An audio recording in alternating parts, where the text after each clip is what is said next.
اور فریج میں جو فروٹس پڑے ہیں وہ یاد سے کھا لینا، اللہ حافظ۔ یہ کہہ کر شاذر باہر چلا گیا۔ پیچھے زمل اس کے بدلتے ہوئے رویے کو سمجھنے کی کوشش کرنے لگی، مگر پھر اسے شاذر کی بات یاد آئی کہ وہ اس کے ساتھ اپنا رویہ صرف اور صرف بچے کی وجہ سے تبدیل کر رہا ہے۔ وہ یہ سب صرف بچے کی وجہ سے کر رہے ہیں، رنان کے لیے میں تو صرف ایک بدلے کا ذریعہ ہوں۔ وہ تو شاید بچہ پیدا ہونے کے بعد مجھے چھوڑ بھی دیں گے یا شاید دوسری شادی کر لیں گے۔ میں بھی بہت جلد خوش فہمی پال لیتی ہوں، زمل نے دکھی دل سے سوچا تھا۔ اب شاذر نے اسے کام کرنے سے تو منع کر دیا تھا اور وہ اس کی بات نہ مان کر دوبارہ اسے غصہ نہیں دلانا چاہتی تھی، اس لیے اندر کمرے میں جا کر آرام کرنے کا سوچا۔ بیڈ پر بیٹھتے ہی اسے اپنے اندر موجود ننھی جان کا خیال آیا۔ اس کا ہاتھ لاشعوری طور پر اس کے پیٹ پر پڑا، اس کے چہرے پر خود بخود ہی مسکان آ گئی۔ ماں بننے کا احساس ایسا خوشکن تھا کہ اسے اپنا آپ ایک دم سے اچھا لگنے لگا۔ وہ کچھ دیر کے لیے اپنے سارے غموں کو بھول گئی تھی، مگر پھر جب اسے یہ خیال آیا کہ شاذر اسے چھوڑ دے گا اور دوسری شادی کر لے گا تو اس کی آنکھوں میں آنسو آ گئے۔ اگر اس کے بچے کو بھی وہی کچھ سہنا پڑا جو اس نے ساری زندگی برداشت کیا تو کیا ہوگا؟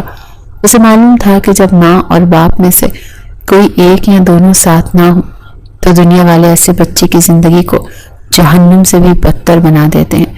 اسے اپنے بچے میں اپنا آپ نظر آنے لگا۔ زمل کی آنکھیں آنسوؤں سے بھر گئی تھیں۔ وہ نہیں چاہتی تھی کہ اس کا بچہ بھی ویسی ہی زندگی گزارے جیسی اس نے گزاری ہے۔ اگر یہ بچہ اس دنیا میں آ گیا تو اس کی بھی زندگی خراب ہو جائے گی۔ نہیں، ایسا نہیں ہونا چاہیے۔ میں آج ہی شاذر سے بات کروں گی کہ مجھے یہ بچہ نہیں چاہیے۔ شام کو شاذر گھر آیا تو زمل اسی کے انتظار میں باہر لاؤنج میں بیٹھی تھی۔ شاذر کے ساتھ ایک درمیانی عمر کی عورت بھی تھی۔ زمل نے اسے حیرانی سے دیکھا۔ اس کے کچھ پوچھنے سے پہلے ہی شاذر بول پڑا، یہ حلیمہ آنٹی ہیں اور میرے دوست کے گھر پر کام کرتی ہیں، مگر آج سے یہ یہیں پہ رہیں گے اور سارے گھر کا کام بھی یہی کیا کریں گے۔ تمہیں اب سے کسی کام کو بھی ہاتھ لگانے کی ضرورت نہیں ہے، تم صرف آرام کیا کرو۔ اور یہ ابھی کا کھانا تو میں باہر سے لے آیا ہوں، تم آنٹی کو کچن دکھا دو تاکہ یہ کھانا لگا دیں۔ زمل نے ان کی بات سن کر سر ہلا دیا اور آنٹی کو لے کر کچن میں چلی گئی۔ حلیمہ آنٹی بہت نرم دل خاتون تھی، ان کے آگے پیچھے کوئی نہیں تھا۔ وہ کافی عرصے سے شاذر کے دوست کے گھر پر ہی کام کر رہی تھی۔ جب انہیں بہت معصوم لگی تھی، انہوں نے دل سے اس کی خوشیوں کی دعا کی تھی۔ زمل نے ان سے بہت پیار سے بات کی اور سارا کام بھی سمجھا دیا۔ کچھ ہی دیر میں دونوں میں اچھی خاصی دوستی ہو چکی تھی۔ کھانا کھانے کے بعد شاذر تو اپنے کمرے میں چلا گیا۔ زمل نے بھی حلیمہ آنٹی کو ان کا کمرہ دکھایا اور جلدی سے کمرے کا رخ کیا کیونکہ اسے شاذر سے بات کرنی تھی۔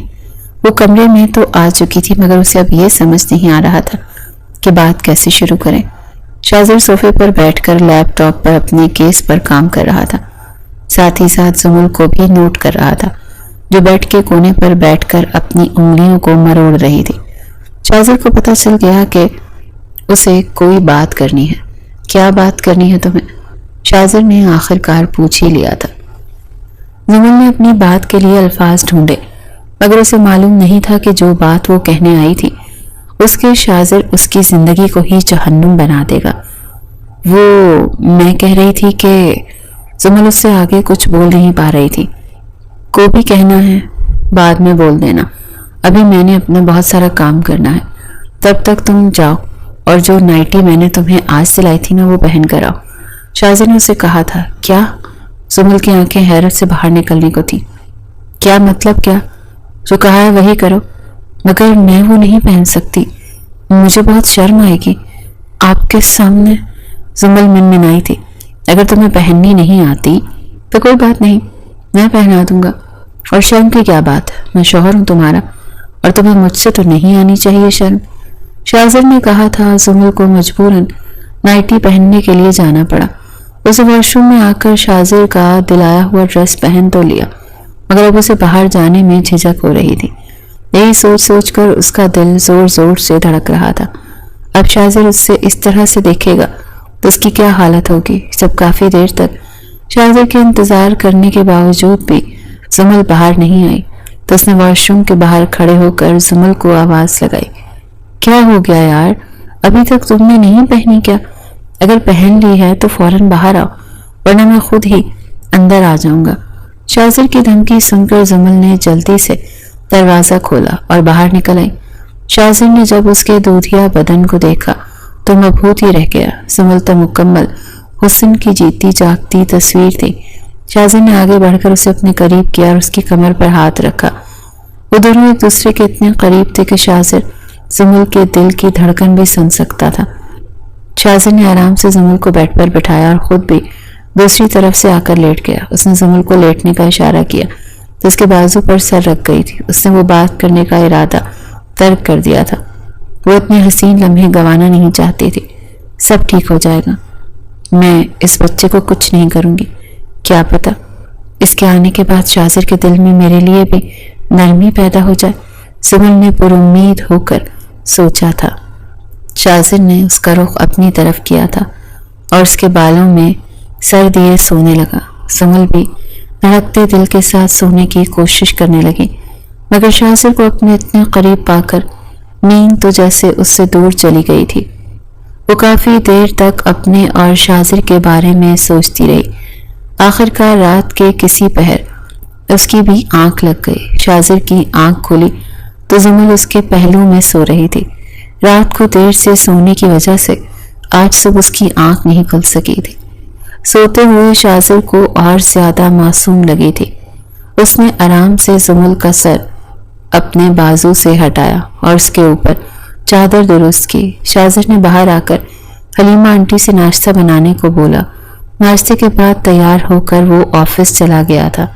شاذر کا پہلا کیس جو لڑکیوں کی اسمگلنگ کے بارے میں تھا وہ تقریباً پورا ہونے والا تھا، اسی لیے وہ آفس کے ساتھ ساتھ گھر پر بھی اسی بارے میں تحقیق کرتا رہتا تھا۔ اس گینگ کے کچھ لوگ شاذر کی ٹیم کے ہاتھ لگ چکے تھے اور جو باقی بچے تھے انہیں بھی بھنک لگ چکی تھی کہ پولیس ان کے پیچھے بہت بڑی طرح سے پڑی ہے۔ ان لوگوں نے شاذر کو بہت سے پیغامات بھیجوائے کہ وہ ان کا پیچھا چھوڑ دے اور اس کیس کو یہیں پر ختم کر دیں، ورنہ اس کے لیے اچھا نہیں ہوگا۔ انہوں نے شاذر کو کافی پیسوں کی بھی آفر کی تھی۔ اگر وہ اس کیس کو چھوڑ دے گا تو اسے مالا مال کر دیں گے، مگر شاذر کے اندر ابھی تک انسانیت باقی تھی۔ وہ چند نوٹوں کی خاطر اپنے ایمان کا سودا نہیں کر سکتا تھا۔ اس کے لیے نوٹوں کی گڈی سے زیادہ وہ انسانی جانیں اہم تھی، جو ہر لمحہ اس انتظار میں تھی کہ جب کوئی ان کا مسیحا بن کر آئے گا اور ان کو اس دوزخ سے نکالے گا جس میں وہ بغیر کسی گناہ کے قید تھی، جہاں ان سے جانوروں جیسا سلوک کیا جاتا تھا۔ ان کی قیمت لگائی جاتی تھی، باہر کے ممالک میں جا کر انہیں مہنگے داموں کسی مرد کو بیچا جاتا۔ جب اس کا دل ایک لڑکی سے بھر جاتا تو وہ اسے کسی اور کو بیچ دیا کرتا۔ اس طرح جب تک ان معصوموں کا حسن رہتا، مرد ان کے جسم کو نوچ نوچ کر اپنی ہوس کو تسکین پہنچاتے۔ جب ان کا حسن ڈھل جاتا تو ان کو لوگوں کے گھروں میں کام کرنا پڑتا اور سڑکوں پر زندگی گزارنی پڑتی۔ شاذر چاہتا تھا وہ جلد از جلد اس گنانے کام کا جڑ سے خاتمہ کر دے گا کہ کسی کی بہن بیٹی کو بھی اس اذیت سے نہ گزرنا پڑے۔ دوسری طرف زمل جب اٹھی تو اس نے فوراً ٹائم دیکھا۔ اب تو صبح کے 10 بج گئے تھے۔ یا اللہ، میں اتنی دیر کیسے سو گئی اور شاذر نے بھی مجھے نہیں اٹھایا؟ وہ کیا سوچیں گے کہ اتنی پکی نیند ہے میری؟ زمل نے سر پر ہاتھ مار کر خود کو بولا اور اسے یاد آیا کہ رات کو شاذر حلیمہ آنٹی کو لایا تھا تو شاید انہوں نے ہی شاذر کو ناشتہ بنا کر دیا ہوگا۔ یہ سوچ کر اسے تھوڑی سی تسلی ہوئی کہ وہ بھوکا تو گھر سے نہیں گیا ہوگا۔ زمل فریش ہو کر باہر آئی تو حلیمہ آنٹی کچن کی صفائی کر رہی تھی۔ اس نے ہلکا سا کونکار کر انہیں اپنی طرف متوجہ کیا۔ حلیمہ آنٹی نے اسے دیکھا تو مسکرا کر سلام کیا اور پوچھا، بی بی جی آپ کے لیے ناشتہ بنا دوں؟ حلیمہ آنٹی آپ پلیز مجھے بی بی جی نہ بولیں، آپ میری ماں جیسی ہیں، مجھے میرے نام سے بلا لیا کریں۔ زمل نے بہت پیار سے حلیمہ آنٹی کو بولا تھا۔ زمل کی بات سن کر وہ بہت خوش ہوئی اور بولا، اچھا زمل بیٹی بتا تمہارے لیے کیا بناؤں؟ مینا ماں جی کہ آپ میرے لیے بس چائے بنا دیں۔ زمل نے بھی انہیں ماں کہا۔ وہ اس لفظ کو بولنے کے لیے ترس گئی تھی۔ وہ بہت چھوٹی تھی جب اس کے ماں باپ اسے اس ظالم دنیا میں دھکے کھانے کے لیے اکیلا چھوڑ گئے تھے۔ آج حلیمہ آنٹی میں اس کو اپنی ماں نظر آئی تھی. وہ دل سے انہیں ماں بول رہی تھی. جب حلیمہ آنٹی نے اسے چائے لا کر دی تو زمل نے انہیں بھی اپنے ساتھ ہی بیٹھنے کا کہا. ماں آپ بھی میرے پاس بیٹھ جائیں. کچھ دیر آپ سب سے کام کر رہی ہوں گی, اب تھک گئی ہوں گی. نہیں بیٹا کوئی بات نہیں, ابھی تو میں نے صرف کچن کا کام مکمل کیا ہے, گھر کی صفائی تو ابھی باقی ہے. مجھے شاذر بیٹے نے خاص ہدایت کی تھی آج صبح جاتے ہوئے کہ میں تمہارا بہت خیال رکھوں اور تمہیں کسی کام کو بھی ہاتھ نہ لگانے دوں, ورنہ تمہاری طبیعت خراب ہو سکتی ہے. کوئی بات نہیں اماں, کام بھی ہو جائیں گے. ابھی آپ مجھ سے بہت ساری باتیں کریں, آپ مجھے میری ماں جیسی لگتی ہیں, آپ بھی ان کی طرح بہت شفیق ہیں. زمل نے پیار سے کہا. اب کہاں ہوتی ہیں بیٹا تمہاری والدہ؟ حلیمہ آنٹی نے اس کی ماں کے بارے میں پوچھا. انہیں لگا تو شاید زمل کا میکا کسی دوسرے شہر میں ہوگا, اس لیے وہ اپنی ماں کو یاد کر رہی ہوگی. وہ اب اس دنیا میں نہیں ہے. میں 3 سال کی تھی جب ان کا اور میرے بابا کا ایکسیڈنٹ ہوا تھا, اور وہ دونوں ہمیشہ ہمیشہ کے لیے مجھے چھوڑ کر دور چلے گئے. میرا کوئی بہن بھائی بھی نہیں ہے, بس میں اپنے والدین کی اکلوتی اولاد تھی. ان کی وفات کے بعد میں اپنے چچا کے پاس رہا کرتی تھی. ان کے گھر میں کسی کو میرا وجود پسند نہیں تھا. میں ان کے لیے ایک بوجھ تھی. میری چچی مجھ سے اور میری ماں سے بہت نفرت کرتی تھی, مگر مجھے آج تک ان کی نفرت کی وجہ معلوم نہیں ہو سکی. آپ دعا کیا کریں میری اور شاذر کی آگے آنے والی زندگی آسان ہو. زمل نے حلیمہ اماں کو اپنے بارے میں سب کھول کر بتا دیا. آج پہلی دفعہ اسے یہ موقع ملا تھا کہ وہ کسی سے اپنے دل کی بات کر سکتی. اسکول میں بھی اس کی کبھی کوئی دوست نہیں بنی تھی, اور گھر میں اس کے کزن ہمیشہ اس سے دور ہی رہا کرتے تھے. بچپن میں جب وہ اپنے والدین کی وفات کے بعد پہلی دفعہ ان کے گھر گئی تھی تو اس کی کزن ہادیہ نے اس سے دوستی کرنی چاہی تھی. وہ ہر وقت زمل کے ساتھ رہا کرتی تھی, اس سے باتیں کرتی تھی اور اسے اپنے ساتھ کھلایا بھی کرتی تھی. اس کی ماں کو یہ سب پسند نہیں تھا. جب بھی ہادیہ زمل کے پاس جاتی تو اس کی ماں فوراً اسے اپنے پاس بلا لیا کرتی تھی اور زمل سے دور رہنے کا کہا کرتی تھی. ماں کے ڈر کی وجہ سے ہادیہ نے اس کے پاس آنا کم کر دیا تھا, مگر کبھی کبھی چھپ چھپا کر وہ اس سے باتیں کیا کرتی تھی اور اس کی مدد بھی کر دیا کرتی تھی. ہادیہ اس کے لیے کچھ نہ کچھ کھانے کو بھی لے کر آیا کرتی تھی, اس کی پڑھائی میں بھی مدد کر دیا کرتی تھی. اسی لیے کل جب اس نے ہادیہ کو مال میں دیکھا تو اس کے پاس جانا چاہا, مگر شاذر نے اسے ملنے نہیں دیا. حلیمہ اماں اس کی باتیں سن کر کافی دکھی سی ہو گئی تھی. انہیں اس معصوم لڑکی پر بڑا ترس آیا. بیٹا اللہ پاک کا تم پر کرم ہے کہ اس نے شاذر بیٹے کو تم سے ملوایا. میری آنکھوں کے سامنے پلا بڑا ہے, بہت اچھا بچہ ہے. اس کی ماں نے اس کی بہت بہترین انداز میں تربیت کی ہے, وہ بھی بہت اچھی خاتون ہے. شاذر نے بھی اپنی زندگی میں بڑی مشکلات دیکھی ہیں, مگر اس نے کبھی ہمت نہیں ہاری. دل لگا کر پڑھائی اور آج اپنی محنت کی وجہ سے ہی وہ اس مقام پر آ پہنچا ہے. اللہ تم دونوں کی جوڑی کو سلامت رکھے, آمین. حلیمہ اماں نے دل سے دعا کی تھی, مگر زمل تو ان کی اس بات میں ہی اڑ گئی تھی کہ شاذر کی والدہ بھی تھی. پہلے اس کا دل کیا کہ وہ حلیمہ اماں سے ان کے بارے میں پوچھے گی, مگر پھر اسے خیال آیا کہ انہیں تو معلوم ہی نہیں کہ شاذر اور اس کی شادی کس طرح ہوئی تھی. اسی لیے بات اس نے شاذر سے ہی پوچھنے کا فیصلہ کیا. حلیمہ اماں اب کام کرنے کے لیے چلی گئی تھی. پیچھے زمل یہ سوچنے لگی کہ اگر شاذر کی والدہ زندہ تھی تو شاذر نے کبھی ان سے ملوایا کیوں نہیں, اور نہ ہی کبھی ان کے بارے میں کوئی بات کی. اگر تو شاذر کے والد نہیں ہیں تو پھر وہ کس کے ساتھ اور کہاں رہتی ہیں؟ شاید شاذر کے کسی بہن بھائی کے پاس رہتی ہوں گی, اور شاذر نے ان سے مجھے اس لیے نہیں ملوایا ہوگا کہ یہ شادی تو انہوں نے بابا سے بدلہ لینے کے لیے کی ہے. اصل میں تو وہ اپنی ماں کی مرضی سے شادی کریں گے. زمل خود ہی سوال کیے جا رہی تھی اور خود ہی ان کے جوابات بھی دیتی جا رہی تھی. اگر شاذر نے بابا سے بدلہ لینا تھا تو وہ ایسے کیوں کر رہے تھے؟